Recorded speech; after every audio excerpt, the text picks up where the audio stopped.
বিসমিল্লাহির রহমানির রহিম। আসসালামু আলাইকুম। আমি মোহাম্মদ মুজিবুর রহমান, সহকারী শিক্ষক, বয়জুর শাহ মনসুর শাহ মুহিউদ্দিন হাফিজিয়া দাখিল মাদ্রাসা, বারাগঞ্জ, সিলেট। কোভিড-19 এর জন্য অনলাইন ক্লাসে সকলকে স্বাগত। আজকে আমাদের ষষ্ঠ শ্রেণী গণিত বিষয় পঞ্চম অধ্যায় আলোচ্য বিষয় হচ্ছে সমীকরণ বা সরল সমীকরণ। সমীকরণের বিষয়ে আমরা জেনেছি, সমীকরণ সম্পর্কে আমাদের আরো অনেক আলোকপাত হয়েছে। যাই হোক, সমীকরণের এখানে একটি সৃজনশীল অঙ্ক আমি উপস্থাপন করতে যাচ্ছি। অঙ্কটি হচ্ছে উদ্দীপকটা হচ্ছে 3টি ক্রমিক স্বাভাবিক সংখ্যার যোগফল 24 অর্থাৎ 24। এই হচ্ছে উদ্দীপক। ক নম্বরের প্রশ্ন হচ্ছে সবচেয়ে ছোট সংখ্যাটি x হলে অপর সংখ্যা দুটি x এর মাধ্যমে লেখো অর্থাৎ প্রকাশ করো। পরের প্রশ্ন হচ্ছে দেওয়া তথ্যের সাহায্যে সংখ্যা 3টি নির্ণয় করো। ঘ নম্বরের প্রশ্ন হচ্ছে উদ্দীপকে y একটি সংখ্যা যার দ্বিগুণ প্রাপ্ত ছোট এবং সবচেয়ে বড় সংখ্যা দুটির যোগফল অপেক্ষা 4 বেশি অর্থাৎ 4 বেশি। এখানে y এর মান নির্ণয় করার কথা বলা হয়েছে। আমরা প্রথমে ক নম্বরে আসছে আমার সবচেয়ে ছোট সংখ্যাটি x হলে অপর সংখ্যা দুটি কি হবে। আমরা দেখি ক নম্বরে প্রশ্নটা যেটা আসছে ওইটা আমরা কি করতে পারি। সবচেয়ে দেওয়া আছে, এখানে দেওয়া আছে লেখাও যায় না লিখলেও চলবে, তবে সবচেয়ে এখানে লিখতে হবে সবচেয়ে ছোট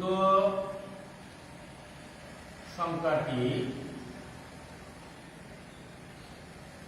x, সবচেয়ে ছোট সংখ্যাটি x। তো অপর দুটি সংখ্যা হবে x এর মাধ্যমে, অপর দুটি সংখ্যা যথাক্রমে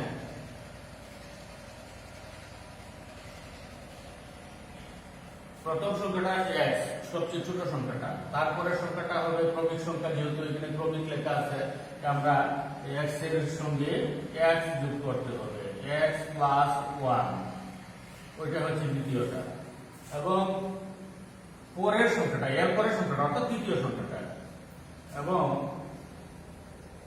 পরের সংখ্যাটা হচ্ছে x, ছোট সংখ্যা x, পরের সংখ্যা x প্লাস 1, এর পরের সংখ্যা কি হবে x প্লাস 1 থেকে আরো 1 যোগ করতে হবে, বা x প্লাস 1 প্লাস 1, দ্বিতীয় সংখ্যা থেকে আরো 1 বাড়ছে। প্রথম সংখ্যা থেকে 1 বাড়লো, দ্বিতীয় সংখ্যা থেকে এখানে আরো 1 বাড়লো, তাহলে x প্লাস সংখ্যাটা দাঁড়াবে x প্লাস 1 আর 1 2, x প্লাস 2। এই হচ্ছে আমাদের পরবর্তী দুটি সংখ্যা। আমরা লিখতে পারি অতএব অপর সংখ্যা দুটি, অপর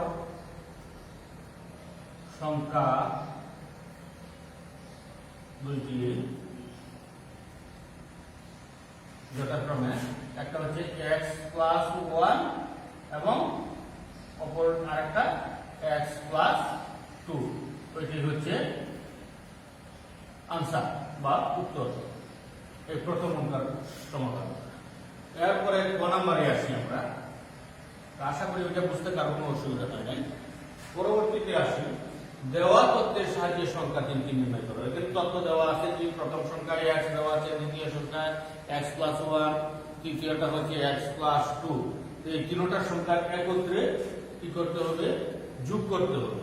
আর ওখানে একটা সমাধান সমীকরণ, যেহেতু আমরা দুইটা পক্ষ আছে, পরের পক্ষে যোগফল কত দেওয়া আছে, সংখ্যা 3টির ক্রমিক সংখ্যা 3টির যোগফল 24 দেওয়া আছে। আমরা এই উপরে দেওয়া তথ্যের আলোকে এই কথাটাও লিখতে পারি আর প্রশ্ন মতে লিখতে পারি। আমরা প্রশ্ন মতে লিখে নিলাম। প্রশ্ন মতে প্রথম সংখ্যা হচ্ছে x প্লাস, দ্বিতীয় সংখ্যা হচ্ছে x প্লাস 1 প্লাস, তৃতীয় সংখ্যা হচ্ছে x প্লাস 2, এর সমান হতে যোগফল কত 24, উদ্দীপকে দেওয়া আছে 24। তো এখন আমরা এটা সমাধান করব। এটা একটা সমীকরণ, এই সমীকরণটাকে আমরা সমাধান করার চেষ্টা করি।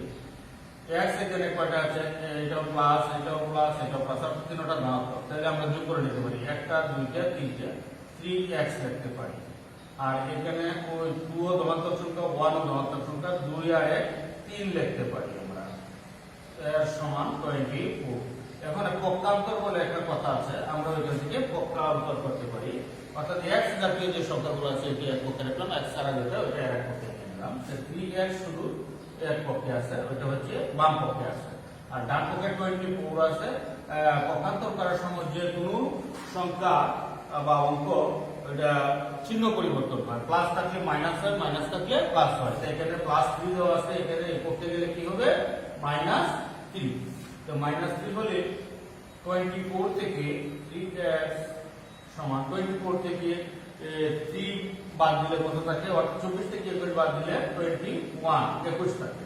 তো 21 কে আমরা x একটি অজ্ঞাত রাশি, হ্যাঁ, এই সংখ্যার কি বাইর করতে নির্ণয় করতে হলে তো আমরা x এর মানটা বাইর করে নিতে পারি। x এর মানটা আমরা বিভিন্ন প্রক্রিয়া বাইর করতে পারি, তবে এই প্রক্রিয়াটাই মনে হয় সহজ।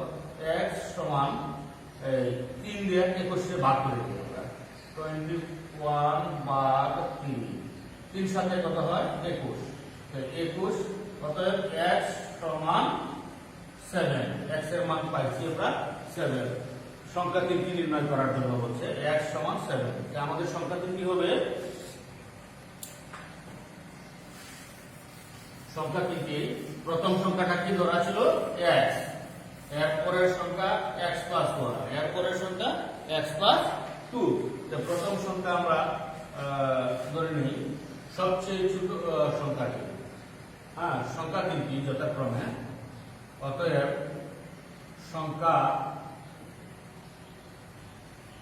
3টি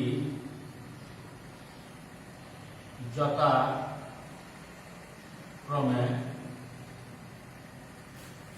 প্রথমটা আছে x, ধরে নিলাম তার সমান হবে 7। দ্বিতীয়টা হচ্ছে x এর জায়গার মধ্যে আমরা কত বসাতে পারি? 7। x + 1, 7 + 1 বা 7 আর 8। তৃতীয়টা হচ্ছে x + 2, অর্থাৎ 7 + 2 বা 7 আর 2 9। সংখ্যা 3টি পাইলাম আমরা যথাক্রমে, একটা পাইলাম 7, একটা পাইলাম 8, আর একটা পাচ্ছি 9। তো এটা হচ্ছে 3টে ক্রমিক সংখ্যা 7, 8, 9। অতএব আনসার লিখতে পারি ক্রমিক সংখ্যা 3টে যথাক্রমে 7, 8, 9। আনসার আমরা লিখবো ওইটাই। আমাদের প্রশ্ন বলছে যে দেওয়া তথ্যের সাহায্যে সংখ্যা 3টি নির্ণয় করো। সংখ্যা 3টি নির্ণয় করা হলো 7 আর 9। আনসার লিখবো 7, 8, 9। ওইটুকু হয়ে গেল আমাদের ক নম্বরের প্রশ্নের উত্তর। এখন আরেকটা প্রশ্ন হচ্ছে, y একটি সংখ্যা যার দ্বিগুণ প্রাপ্ত সবচেয়ে ছোট সংখ্যাটি, হ্যাঁ, এবং সবচেয়ে বড় সংখ্যা দুটি যোগফল অপেক্ষা 4 বেশি। এখানে বলছে আবার ও এর মান নির্ণয় করা। ওই তথ্য দিয়ে আমরা পরের অঙ্কটা করে নিতে পারি। গ নম্বরের প্রশ্ন উত্তর। গ নম্বরটা হচ্ছে y এর দ্বিগুণ। আমরা প্রথমে লিখে দেব y একটি সংখ্যা যার দ্বিগুণ। তো y এর দ্বিগুণ বলতে আমরা কি বুঝি? y এর দ্বিগুণ বলতে y গুণ 2, অর্থাৎ 2y। আমরা লিখতে পারি y এর দ্বিগুণ সমান 2y। এটুকু আমরা লিখে দিলাম, y এর দ্বিগুণ সমান 2y। তো y এর দ্বিগুণ সমান 2y হলে এরপরে বলছে আবার প্রাপ্ত সবচেয়ে ছোট সংখ্যা। প্রাপ্ত সবচেয়ে ছোট সংখ্যা আমরা পাইছি 7, আর সবচেয়ে বড় সংখ্যা পাইছি, সবচেয়ে বড় সংখ্যা 9। তো এখানে লিখতে হবে প্রাপ্ত সবচেয়ে ছোট সংখ্যা, প্রাপ্ত সবচেয়ে ছোট সংখ্যা ও সবচেয়ে ছোট সংখ্যা ও সবচেয়ে বড় সংখ্যা, সবচেয়ে বড় সংখ্যা দুটি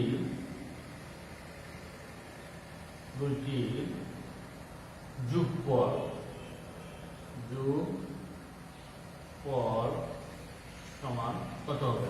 সবচেয়ে ছোট সংখ্যা পেয়েছি 7 আর সবচেয়ে বড় সংখ্যা 9। দুইটা যদি আমরা একসাথে যোগ করি তাহলে কত হবে? 7 যোগ 9 সমান কত হলো? 7 আর 9 16। 7 আর 9 16। এখন আবার বলতেছে তার অপেক্ষা 4 বেশি। এখানে ওয়ে মান নির্ণয় করার জন্য বলছে। এটা আমাদের একটা সমাধান সমীকরণ গঠন করতে হবে। সমীকরণটা হচ্ছে এরকম। অতএব প্রশ্ন মতে এখন লিখতে পারি আমরা প্রশ্ন মতে, এখন আমরা প্রশ্ন মতে লিখে নিতে পারি। প্রশ্ন মতে 2y সমান 2y সমান দুইটা সংখ্যার যোগফল পাইছি 16 যোগ তার থেকে বেশি কত? 4 প্লাস 4। এখন এইটা একটা সমীকরণ। এই সমীকরণটা এখন আবার সমাধান করতে হবে। তো আমরা লিখতে পারি বা সমাধানটা দেখি 2y সমান 16 আর 4 20। অর্থাৎ সবচেয়ে ছোট এবং সবচেয়ে বড় সংখ্যার যোগফল 16 আর এখানে তার যোগফল অপেক্ষা 4 বেশি। তো ওইটা আমরা তার সাথে যোগ করলাম, যোগ করে কত পাইছি? 20 পেয়েছি। তো 2y সমান 20 বা y এর অজ্ঞাত রাশি y এর মান বের করতে হলে এই 2 কে 20 এর ভাগ করে দেই। 20 ভাগ 2 10 দুগুণে 20। এখানে কাইটেও লেখা যায় না, কাইটেও 10 সরাসরি 10 লেখা যায়। অতএব y সমান 10। এখানে y সমান আমরা কত পেয়েছি? 10। তো y আমাকে বলা হয়েছিল গ নম্বরের প্রশ্নে যে y এর মান নির্ণয় করো। তো এখানে আমরা প্রশ্নের উত্তরে লিখতে পারি y এর মান, অতএব y এর মান 10।